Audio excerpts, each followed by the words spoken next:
all these movements, not to get deep, all these movements probably started, not even the 60s. All this shit started in 1945. That's when America just fucking lost its mind. It was after that Second World War. Think about it. Because black Americans went off and fought in the war. They went to Europe. They made more money than they ever made in America. They might even got their dick sucked by white women.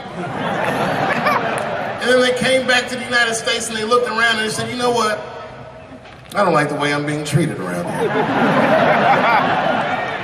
But it wasn't just black dudes. At the same time, all the women in America went into the workforce because all the men were gone. That's when you see that old poster in the 40s with that dyke like, we can do it. That's where that's from. And these women made money, and then the dudes came back home and started telling these women what to do, and they were like, yo, I'm not feeling you, nigga.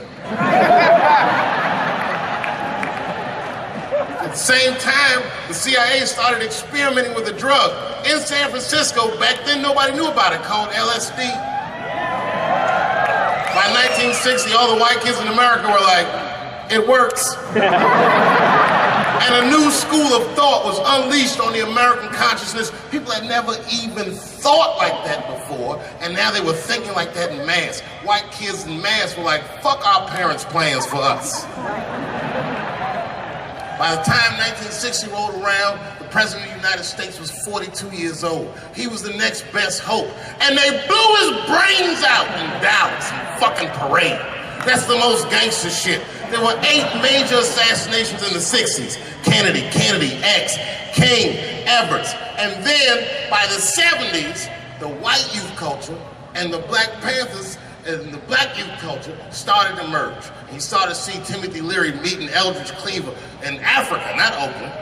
And that was the beginning of the 70s, one of the most turbulent decades this nation has ever seen. And I say all that to say this, that in that turbulent historical context, Bill Cosby raped 34 people.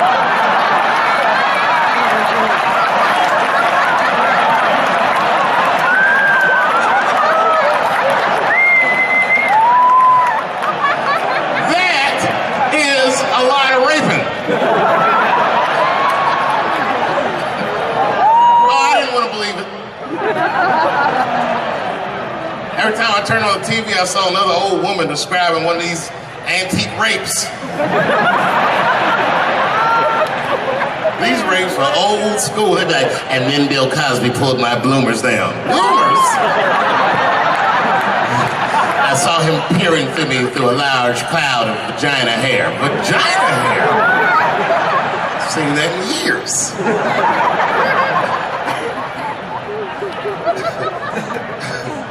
I saw that shit. I said, these people are obviously trying to destroy Dr. Cosby's rich legacy. Right? 34 allegations later, I was still like, man, they probably only raped 13 or 14 of those people. Do all that raping. It's like 50 fucking rapes. And don't forget, each one of these rapes have 8 hours of sleep in them.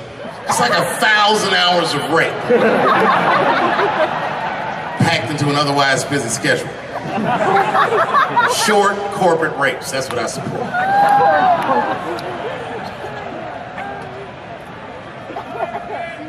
Why would they sleep? That's what I don't understand. Why Bill Cosby making all these girls sleep? Like, look, man, I'm not even as famous as Bill Cosby was, but I know 20 girls I could call right now and be like, yo, come to my place for a drink, and I'm gonna put something in it, and you're gonna fall asleep, and I'm gonna fuck you while you're sleeping. And they'd be like, cool, nigga, cool. What time you want me to come over?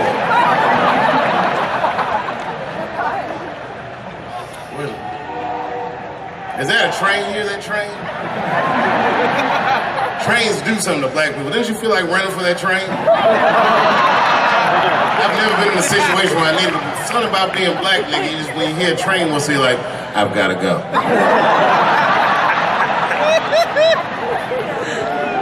Just want to run away. No, man, for real, it's not comfortable like it used to be. I don't know how transgender people beat black people in the discrimination Olympics. if the cops shot this many trannies, you'd be like, it's a goddamn conspiracy. Right.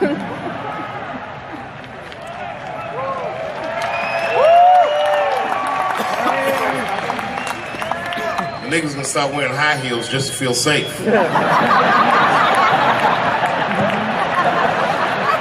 Problem, officer? Was my bag and purse on match? Is there a problem?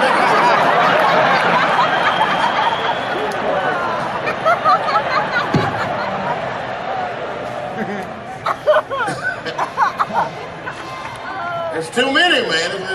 It's too many. There was one good one in California where the lady got beat up in traffic. You see that shit on YouTube? Yeah. And they beat the shit out of her. You watch the tape, you be like, well, what did she do? Turns out she didn't even do anything. But the good news is the city of LA decided that the court should award her $1.5 million for pain and suffering. Which, if you know anything about money, is as much Marcos Maidana made to fight Floyd Mayweather the second time. It's pretty good considering this woman never trained a day in her life. You can see it in the tape. She didn't come to fight. She took too many shots. She covered her gut, punched her in the face. She just wasn't doing it right.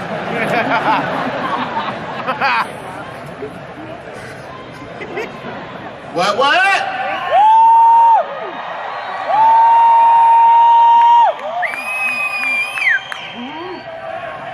You know what's funny about being in San Francisco? First of all, the city's not even gay anymore.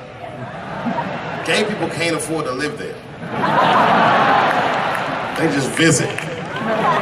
Gay people got their money tied up in other shenanigans.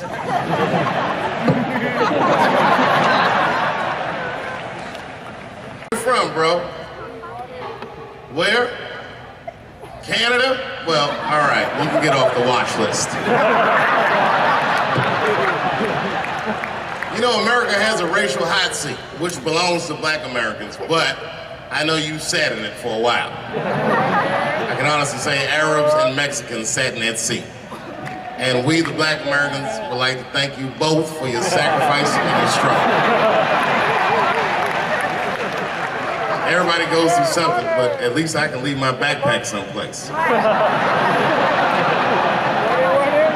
If you leave your backpack, you got 20 minutes to find that shit before they send a robot to blow your luggage up. Don't you remember San Francisco where that motherfucking tiger jumped out of the cage and bit those people up? And San Francisco is so gay, the whole city blamed the tiger. No, they blamed the victims. They didn't even say shit about the tiger. They said these people were teasing that tiger. That's irrelevant. Tigers should not be able to jump out of the cage and kill people at the zoo.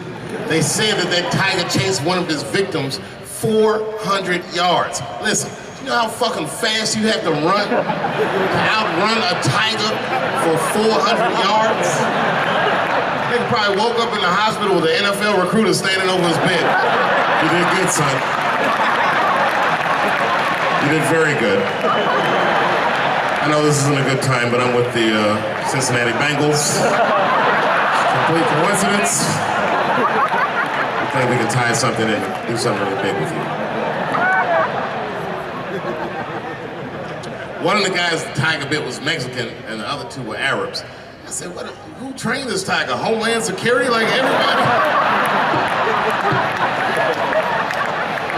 I gave that tiger some beans. You smell those beans? You can smell that. Go get them. Here's some curry.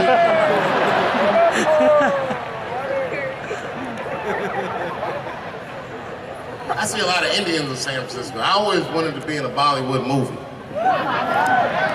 Because Bollywood movies are deep, but at the end of the movie, no matter what kind of movie it is, there's always a dance number to make you feel better when you go home. Even if it's Precious. At the end of the movie, Precious would just jump out of the coffin. I don't have AIDS.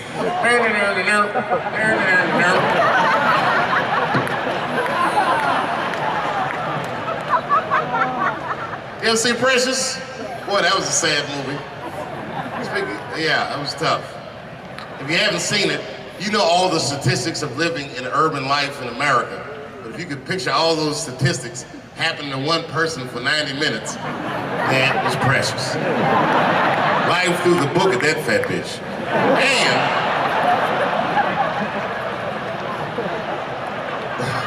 And the music haunted me. Because the music was like, you know, like, I don't know, break beats or something. If they had Eddie Vedder do the score for Precious, I'd have killed myself in the movie theater. They had some of that, like, smashing pumpkins. Precious was morbidly obese. She couldn't read good. She was a victim of incest, and the baby had Down syndrome. Still the first verse, nigga. You gotta see the movie.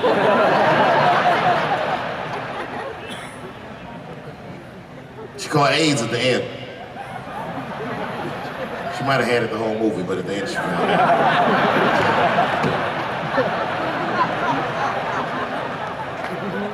That's one way to lose weight, you know. It's a fucking movie. Precious is a fictitious character. I'm sorry, everybody. It's a fucked up movie. It was a fucked up movie. I got scared when I went to see Straight Outta Compton. And Eazy-E caught AIDS at the end. That shit freaked me out. Because I didn't know you could get AIDS from firing your manager.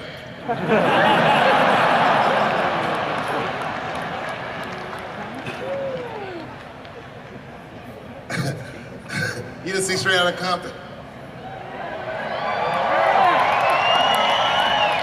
Eazy-E caught AIDS in the last 10 minutes of the movie. He just started, you good, nigga? You all right? Yeah, I'm good. Who catches AIDS like that?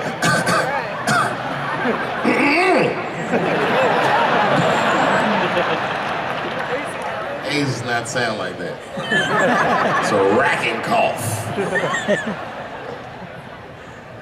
And AIDS weird that a disease came out of nowhere in the 80s that doesn't kill anybody but niggas, fags, and junkies? What kind of disease hates everybody that old white people hate? I think the government hid that shit in disco balls. Only fun people get AIDS. You never see that guy? I think I'm gonna stay home and read a book. That nigga never can say, I think I'm gonna just go stay home and cook for myself. You all right?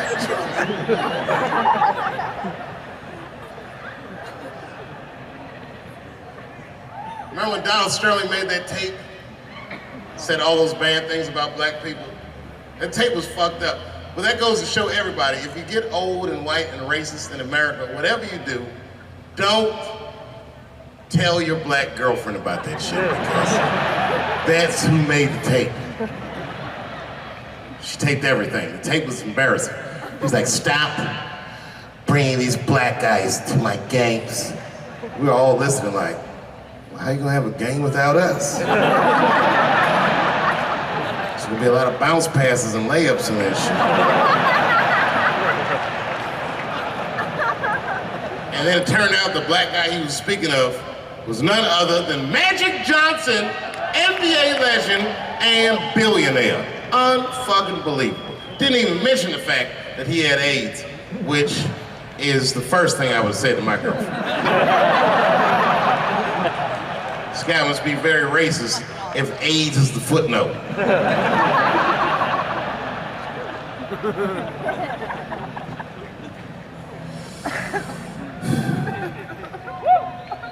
How many of y'all work for Google? Nobody?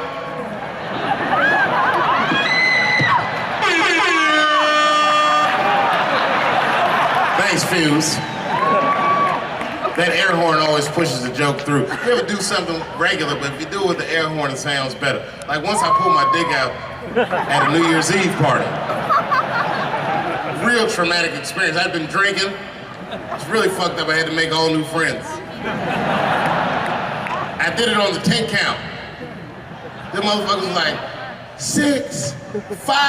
And I was saying to myself, what if I pulled my dick out? They said 3. And then I looked down and said, oh no, it was out!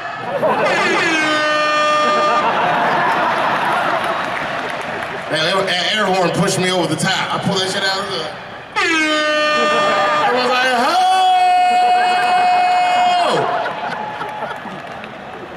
Man, when that nigga pulled his dick out, that really set the party off.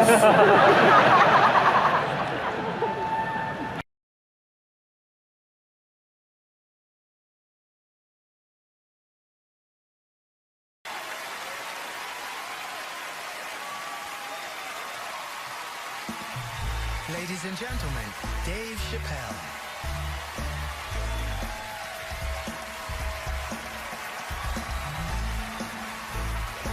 Thank you. Oh boy, I'm very nervous. No pressure. During the civil rights movement, I can't read what's on the teleprompter. Some about black America and white America. There's black Americans and there's white Americans. We're all one America. So if you don't mind, this is not live, is it? I imagine whatever I say, you could just edit it out. Let's try it a few ways. Lou, are you in the booth? I am. All right, good. You know what, Lou? Let's just play around with it and see if we can get it right, get this clip package on, and then let me go home, all right? You got it. All right. Ready. All right, count me in. 5, 4, 3, 2, 1. Wu-Tang. I'm just with you, Lou. Let's do it again. We're gonna do it again. We'll get it right. Here we go, Dave. 5, 4, 3, 2. You know, when I was a comedian starting out in Washington, D.C., right here in this city, 1988, I'll never forget this. It was a comedy club owner that banned profanity from his comedy club. He said it offended his audience, and this was a cause of major concern for all the comedians in the circuit. And we all called a meeting, and we had the owners come, and it was the club owners, and it was the comedians. It was the classic labor dispute. The club owners laid out their case. There cannot be profanity in these clubs because that offends people. And there's a comedian who's still a good friend of mine to this day. He lives right here in Washington, D.C. He stood up and he said, he's black, I should tell you, because it's important to the story. He says, I use profanity because I live a profane lifestyle. He says, I don't have an insect infestation in my house. I have roaches.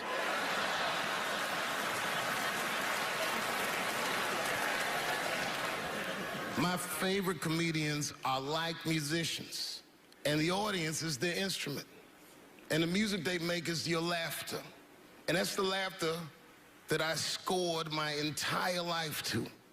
So now, some of my favorite American comedic composers. Thank you. When I lose my job, I lose my man. Treat me like a dog. He called me a dog. Yes, he did. What did he call me? An old dog. Sometimes I wished I was a dog and he was a tree. When you stop and think, football's a fair sport for my people.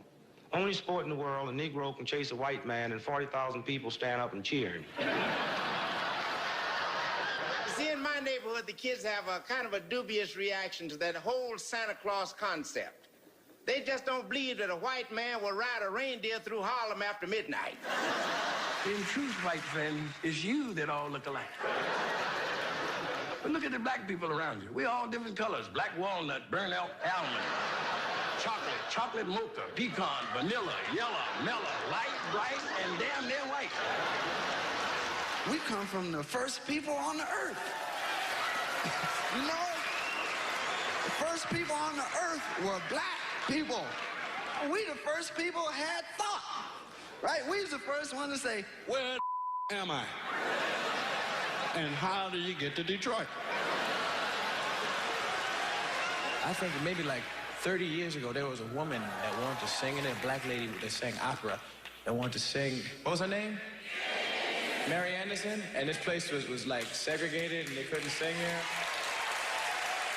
And here we are, like not even 50 years later, a 22-year-old black man on stage getting paid to hold his. God bless America. I I gotta go now. Y'all take it easy. Bye-bye.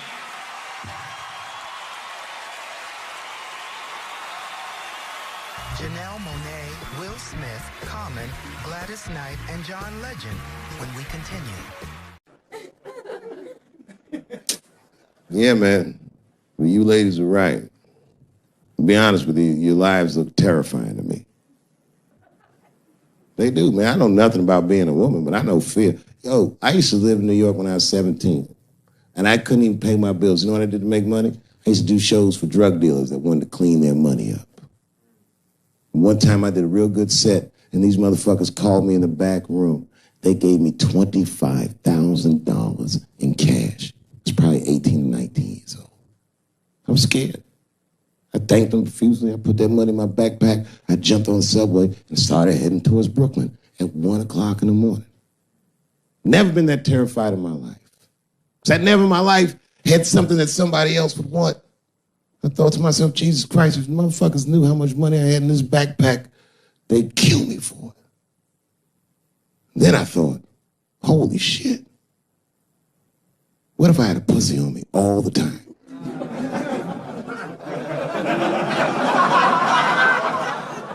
That's what women are dealing with. I'm gonna tell you right now. It's real talk. If them same drug dealers gave me a pussy and said, put this in your backpack and take it to Brooklyn, I'd be like, nigga, I can't accept this.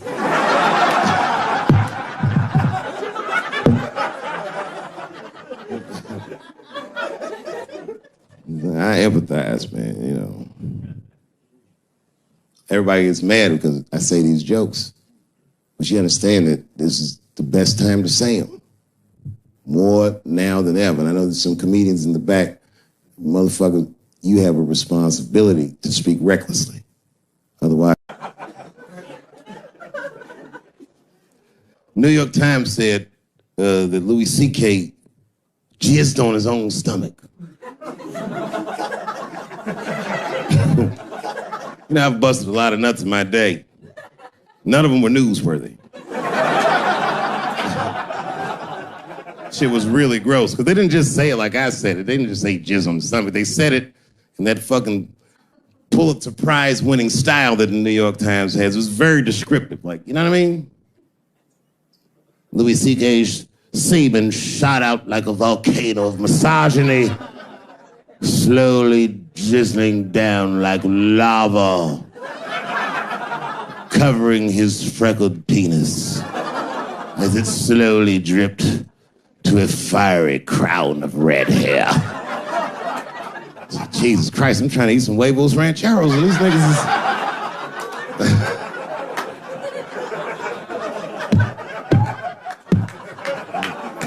And you know, the tough part, being a comedian, knowing the motherfuckers, everybody comes up to me like, did you know? Did you know what Louis was doing? No, bitch, I did not know. The fuck you think we talk about at the comedy club? Hey, nigga, how was the weekend? Great, man. I was just jerking off in faces and coming on my own stomach, having a good time. You know how this business is. No, I didn't know. They act like we sit around like Grease. Tell me more, tell me more. Then she put up a fight. Dun, dun, dun, dun, dun, dun, dun, dun, dun, dun. Sorry, I don't know the choreography, but you get the point. You get the point. She was intense. But Louis was like the turning point. I mean, you know, all these allegations are terrible. Louis was the only... I shouldn't say this, but fuck it. His allegation was the only one that made me, like, laugh. If you think about it. Because all his friends is reading it, and he's jerking off, and he's surprising people. He's surprising me.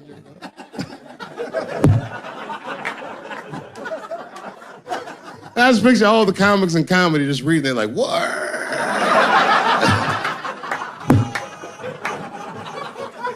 It's terrible. I know it's terrible. I'm sorry, ladies. You're right. You are right. But at the same time, I mean, you know what I mean? I don't know. Jesus Christ, they took everything from Louis. I was like, I don't know, it might be disproportionate. I can't tell. I can't tell. This is like where it's hard to be a man. One lady said, Louis C.K. masturbating in front of me ruined my comedy dreams. Word? Well, then I dare say, madam, you may have never had a dream. Come on, man, that's a brittle spirit. That is a brittle-ass spirit, nigga. That shit is too much. This grown-ass woman. You know what this shit is like? It's like COINTELPRO. You know what that is? It's a program that the FBI had on J. Edgar Hoover. In this program, one of the many things they did was they would track the sexual habits of anyone they considered an enemy of the state. It was a lip button. That's why they got all these fucking sex tapes with Martin Luther King fucking bitches. But lucky for us, he actually had a dream. You think if Louis C.K. jerked off in front of Dr. King, he'd be like, I can't continue this movement? I'm sorry, but the freedom of black people must be stopped. I didn't know this nigga was gonna pull his dick out and jerk off like this. I just thought we were gonna get a couple of drinks and chill. Show business is just harder than that. Them women sounding like, I hate to say it, y'all, they sound weak. I know it sounds fucked up, I'm not supposed to say that, but one of these ladies was like, Louis C.K. was masturbating while I was on the phone with him. Bitch, you don't know how to hang up a phone?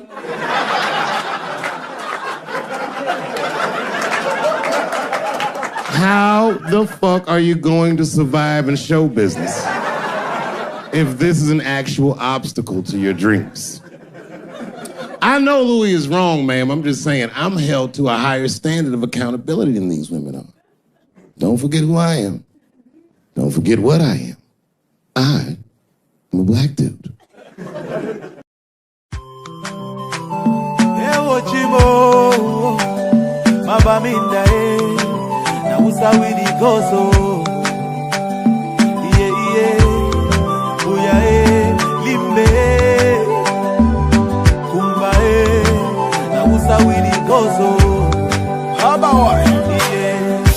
Something is killing me slowly, and I'm feeling so lonely. But this thing I must to talk, oh. All my people, they for bush, oh. And our children are they go for school, oh. But nobody fit to talk, oh. We get it plenty, so many things where we really want to complain to you. See these people where they kill us, not the people where they get for protect me, yeah. Our children, they for prison. Our leaders, they for prison. Now they calling for dialogue. Now who and who go talk, oh. That's why we pray to God. Heal our land, heal our land, heal our land. Cause all our people are dying, and our mothers are crying. Heal our land, heal our land, heal our land. Cause all our children are dying, and our mothers are crying. Yeah. But I don't know what's up, oh, at all, oh. This war is bigger, and one man of it put a stop, oh. So make we put them all together, oh. I see plenty people don't die, and the house they went burn. I saw the people they need so far. Everybody running helter skelter, the children they suffer. There is no food and shelter. Our children down the suffer, while the leaders living la vida loca. Yeah. So now we start with the go so Cameroon do. We get it plenty, so many things where we really want to complain to you. That see these people where they kill us, not the people where they get for protect me, yeah. Oh, no. Our children they for prison, our leaders they for prison, but they be calling for dialogue. Now who and who go talk, oh. That's why we pray to God. Heal our land, heal our land, heal our land. Cause all our people are dying, and our mothers are crying. Heal our land, heal our land, heal our land. Cause all our children are dying, and our mothers are crying. Okay, let's take a minute of silence for our brothers and sisters who have lost their life in the struggle, and our mothers who are living in the bushes, our children suffering in the bushes with no food and no shelter. We pray that may peace return in our land, so that we can live in peace. Peace forever. That's what we cry for. We get to plenty so many things where we really want to complain to you. See these people where they kill us, not the people where they get for protect we, yeah. Our children they for prison, our leaders they for prison, but they've been calling for dialogue. Now who and who got talk, oh. That's why we pray to God. Heal our land, heal our land, heal our land. Cause all our people are dying, and our mothers are crying. Heal our land, heal our land, heal our land. Cause all our children are dying, and our mothers are crying. Say we get to plenty so many things that we really won't complain to you, Daddy. Now who's how we go so?